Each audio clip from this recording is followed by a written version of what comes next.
Hi folks, welcome to In Mom's Kitchen with Jake and Jana. Welcome.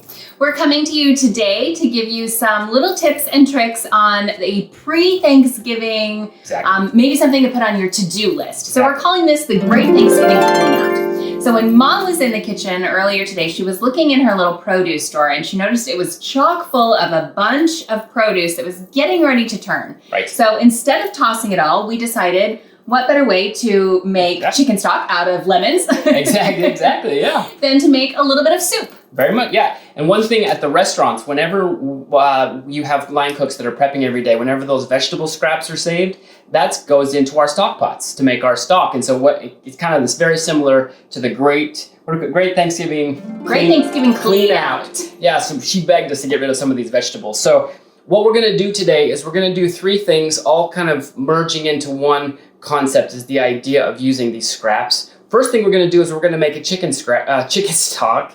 And we're out of the chicken scrap, exactly. And we're going to use people's favorite tool in the kitchen, this new contraption, the Instapot. When we first got it, I just said it. Mom always corrects us, me especially, because I always say Instapot. It's Instant Pot. Instant Pot. Yes.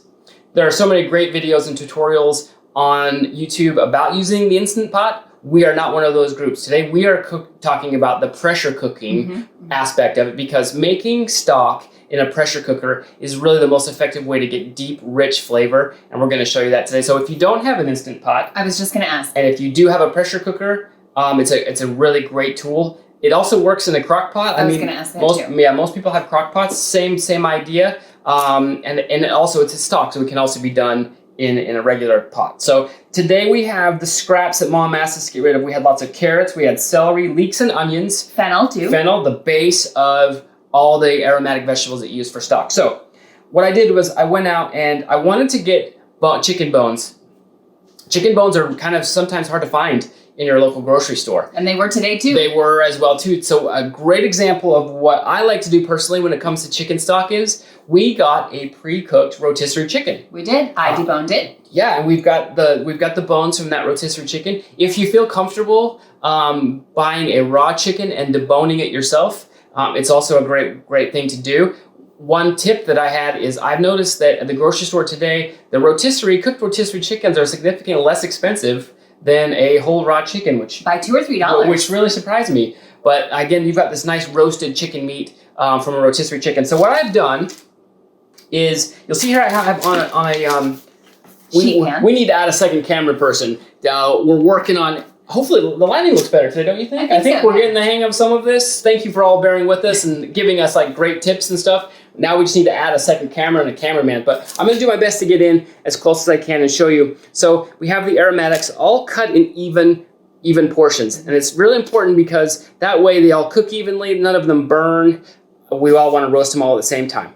So I have carrots, the basic mirepoix, which is carrots, onions. Onion. Yeah, exactly. And I also left the skin on all of my vegetables. Because we're not going to be eating this. This is just for making our stock, exactly. Which is important to say. Right, and those skins also, they hold in a lot, and they still produce a lot of really, really great flavor. And so you'll also see here, you'll see the bones from the chicken carcass that we did have, but one also thing that I bought today is I bought some chicken legs. And the legs also produce, because it's dark meat, also produces a really great collagen. There's a lot of great collagen in the leg bones. So if you can't find those whole those chicken bones, the rotisserie as well as some chicken legs do the trick. And ladies, collagen is important because it's great for your hair, skin, and nails. That's just for ladies. I want to have nice hair too. That's I want to have good hair too. All of you. So I also have put in a number of spices that we have talked about in class in whole form. Let me see if I can guess. There you go. I'm going to say coriander. Very good. It looks like fennel seed. Very good. And thyme. Very good. Great, babe. And then peppercorns, Peppercorns. Right? Okay. Very good. So these are all whole seeds. They're just going to add the flavor that we talked about. And one other thing that I did with my chicken is these are really great. These better than bouillon. Your particular, and Mom loves them too. This is great stuff. They are this. So this is basically just chicken bouillon in a paste form. It provides really great flavor. What I like to do is rub the chicken with a little bit of this chicken base.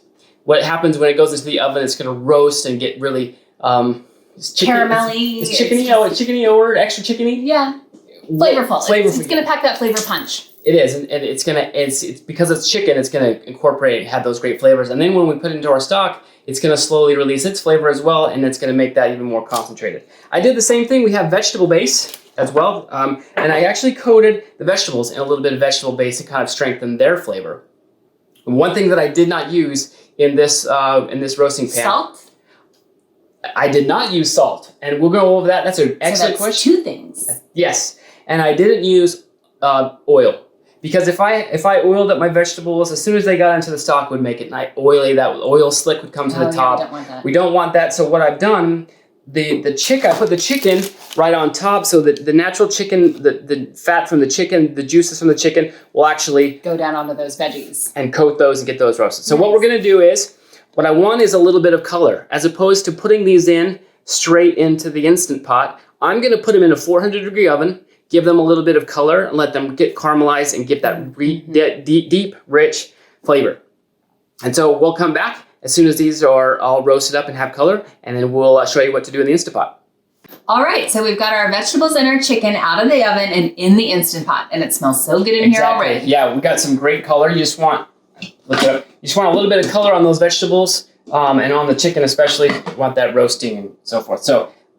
And smelling. Oh, yeah. Like aromatics is part of it. So when you can smell it, you know it's getting close. It's the 12th of November, and it smells like Thanksgiving in here, which is exactly what we want.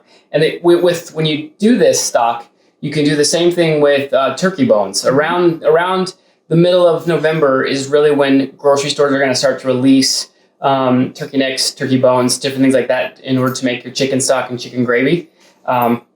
And we're going to go over some thickening agents today to also talk about how to thicken that stuff. But, okay, I say this a lot. If you get nothing out of a class, nothing that I say today, if you get nothing from it, I want you to learn to love fresh bay leaves. Not dried. Those bay leaves that are in those dried nasty things in your cabinet, please toss them. Toss those out. Those things are just absolutely horrible. It's not really what bay leaf actually tastes like. Smell one of these. So you have the bay leaf, and they look like that.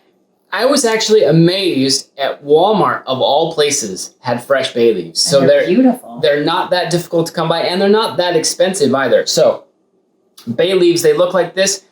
They're nice and fragrant right now, but what we want to do is, you smell? Yeah. Is rip now rip that in your hand. So it releases the oils. And it's like, all of a sudden, it's flavor country right there. So we're going to use, we have our bones and everything. We're going to add 3 bay leaves to this.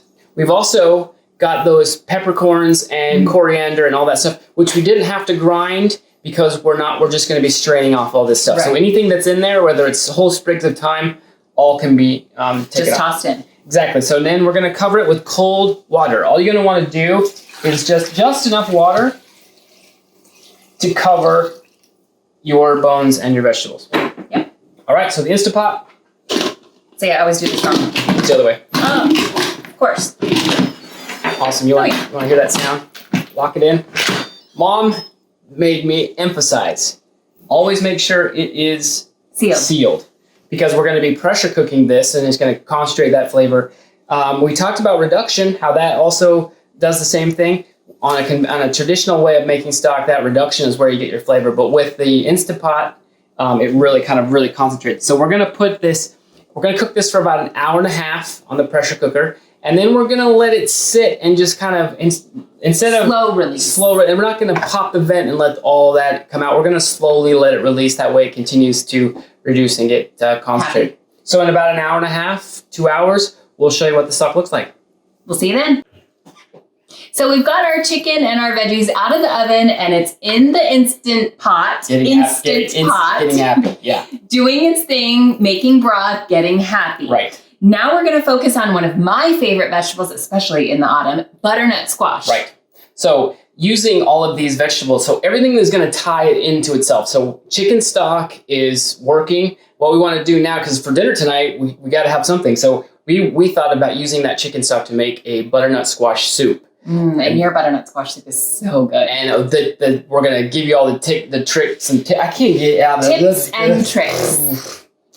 I also had to fix my 5-head. My hair was way up there. It's nice to, hopefully it's a little bit You're still cute. better this time. Thank you. All right, so we're going to go over to the stove here in just a minute. But before we do, we're going to want to, we have our butternut squash here. Again, everything has been cut, cubed into all the similar sizes. So it cooks evenly, right? Exactly. So we want to put some beautiful color and roast this butternut squash. So we have some aromatics in here. Same concept, just a little tiny bit of oil because we don't want a lot of oil on our soup. Right. Butternut squash, I put in some garlic because we want that to roast. Chef Jake's favorite, some cinnamon sticks. I want you all to love these as much as I do. Go buy cinnamon sticks. Go buy cinnamon sticks. Put them in everything. Be as obsessed as honestly, like I rub it behind my ears. Anyway, and then I have some thyme leaves just to give it a little bit more aromatic flavor. And it's amazing what's going to happen to your house. This stuff smells so good. So we're going to get a little color on this vegetable, and then we'll show you what we do from there. Stay tuned.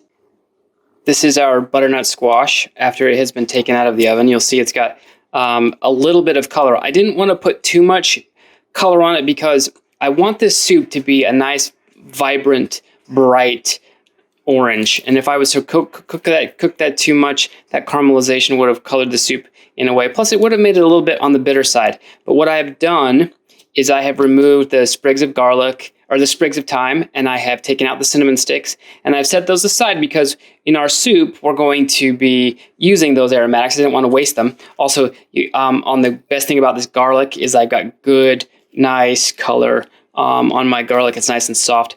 So we're going to put this aside, and we're going to start the steps of making our butternut squash soup. All right, so here we are at the stovetop now, getting ready to start our soup. First thing, we always talk about mise en place. I want to introduce you to the recipe. So what we have is 3 tablespoons of carrots and 3 tablespoons of cut celery. We have 3 tablespoons of minced ginger. We're doing 3 bay leaves, 4 sprigs of thyme, 3 cinnamon sticks, and 1 of our clove of freshly roasted nutmeg. We're also using a spice blend, actually, that we put together. It's got some curry in it. It's got some garam marsala. I think a little bit of curry in this soup is essential. Then we have some chopped leeks. We have 1 whole Spanish onion and 1 whole leek, just roughly chopped. Then we have our butternut squash and garlic that's been roasted with our thyme and cinnamon. Look at that color on it. We got great color. Yeah, and I did a quick segment on that. 3 liquids. We talked about in class the idea of when liquid should be added. So we have a white wine, just a little Pinot Grigio. We have this. This is the best time of year for apple cider around the holidays. So we're going to use a little bit of apple cider, and then we have our heavy cream. And then the liquid is our chicken stock, which is just about done. So we're going to start the process of cooking our soup. We're going to start off with a little bit of olive oil. Not even once around the pan, maybe like half. Just a nice little swirl. And we're gonna start with the leeks and onions. Oh yeah, already starting to sizzle. Absolutely, it smells so good. It does. Just barely started the process. Now we're gonna saute these for just a few minutes. We're gonna let them sweat. All right, so this is a shameless plug for our previous show, but we talked about layering of flavors. This is no different. Everything we're going to do, we're going to build up those layers and get them excited. So our onions and leeks have started. They're sweating, starting to release their fragrance. Now what I'm going to do is aromatics. Those bay leaves, I'm going to crunch those up like we showed you. Some thyme sprigs, cinnamon, and nutmeg. We're going to let them... And we're going to add our carrots and celery. We're going to cook these until they start to get soft. Well, the aromatics are doing their job because they are releasing their aroma, which means it's time for our next ingredient, which is about 3 tablespoons of ginger. Yeah, you'll see we're not getting a lot of color on those vegetables. We just want them to sweat, just kind of naturally release their goodness. And we're also starting to get the basic, the fond on the bottom. All that good stuff. All that good stuff, which we're going to deglaze in just a moment. With our white wines. Exactly. You can smell what's going on in here. And the best thing is because we're layering, you can smell each individual thing doing its business in here. So now comes a very crucial part, our dried spices. We're gonna put these in at the beginning of the cooking process so they have time to release their flavor. If I added all this great curry, all this powder, at the end, it would just be It wouldn't have time to develop. It wouldn't have time to develop. It would be so sharp in your mouth and very kind of unpleasant. So this is gonna make it smell so good. It's about to get super fragrant up in here. Up in here. Okay. Oh yeah. So, key thing to remember, when making a sauce or soup, the first liquid that needs to go in is always the alcohol. Exactly. So we're gonna add about a cup of alcohol. We chose a white wine because it really complements. It's not gonna be too strong. You wouldn't want to use a red. Exactly. So she's using that liquid to glaze. So getting all that, you can add a little bit more, babe. Yeah, I don't think that was quite a cup. There you go. About there. So using that nice wooden spoon, scraping off all the bottom. Yeah, any of those good little bits on the bottom, which is called the fond. Exactly. So we're going to, just like we talked about the other day in class, we're going to deglaze. Bring this up to a boil. And as soon as this is boiling, then we're going to add our next flavorful liquid. Okay, so here we have our white wine has been added and it's been brought to a boil and it's reduced by half.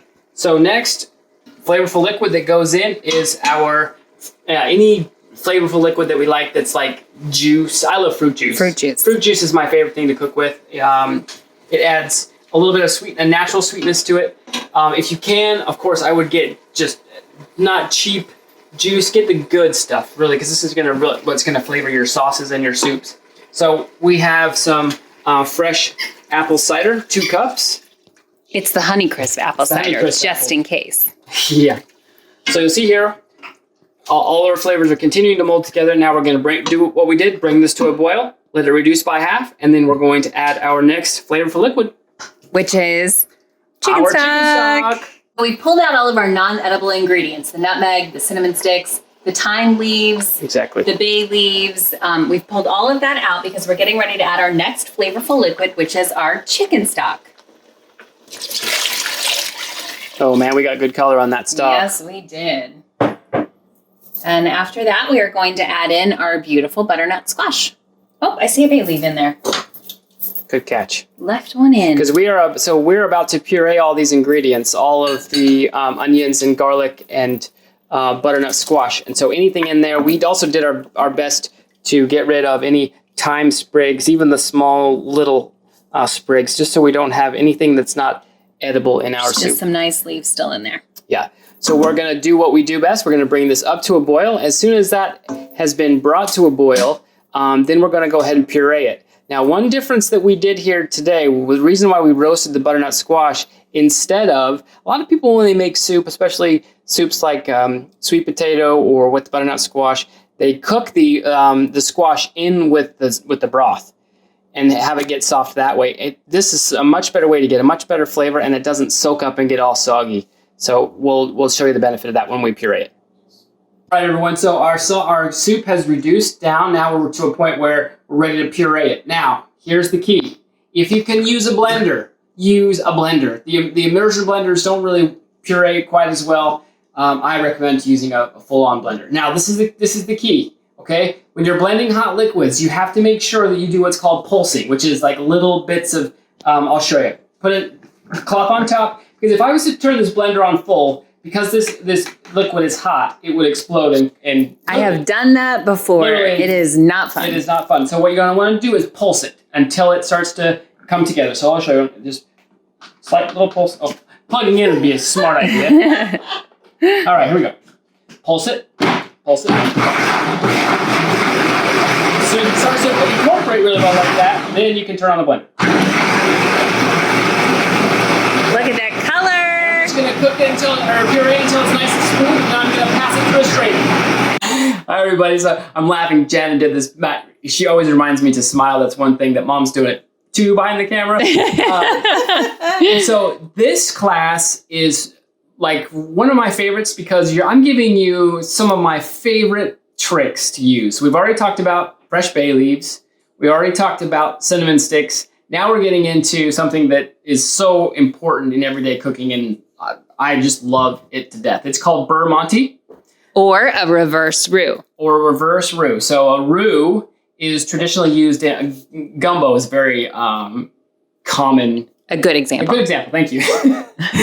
Of where you use a roux. So you melt the butter and then you add your flour or cornstarch.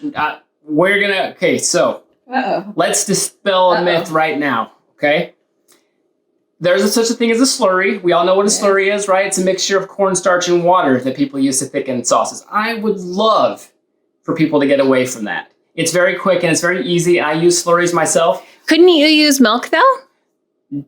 No? No. Okay. Okay, so we are going to make this Beurre Monte, which translates out to melted butter. And this is going to be a thing that will change all of your lives. So you want us to use this, not a slurry. From a chef's point of view, this is something that I would prefer that people use, just because the fat of the butter makes whatever sauce or soup you're making nice and creamy. And also you can control it a lot better. But let's just get into it. And then once we make our soup, I'll show you it in action. So it is going to go weight for weight. So in this bowl here, we have a 1/4 pound of butter.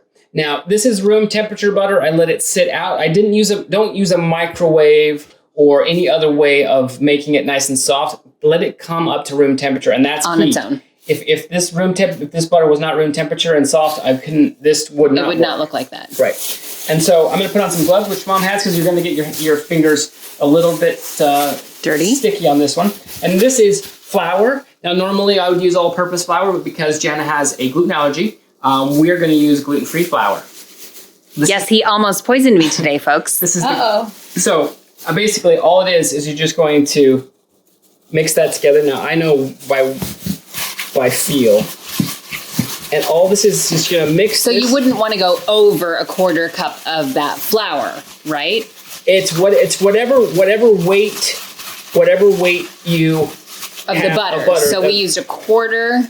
We used a quarter pound of butter and a 1/4 pound of our flour. Now, all this is, honestly, it's just a flour mixture. It's just a paste, okay? And what we're going to do is we're going to add this to our sauce later. But I wanted to get you excited about this particular way of cooking because it's going to give you so many more options in the kitchen, especially when you're making gravy at Thanksgiving.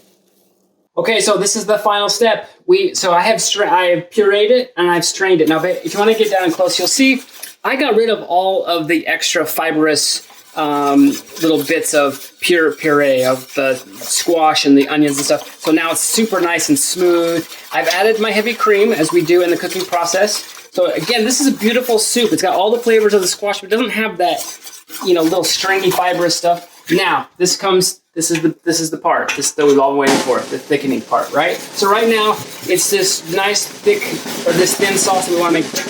I'm just going to get a little bit of this Beurre Monte on the end of my whisk. And I'm just going to mix it in a little bit. Now, the great thing about this, as opposed to using a roux, is that once you add the roux, and if it's too thick, there's nothing you can do to make it thin, except add water.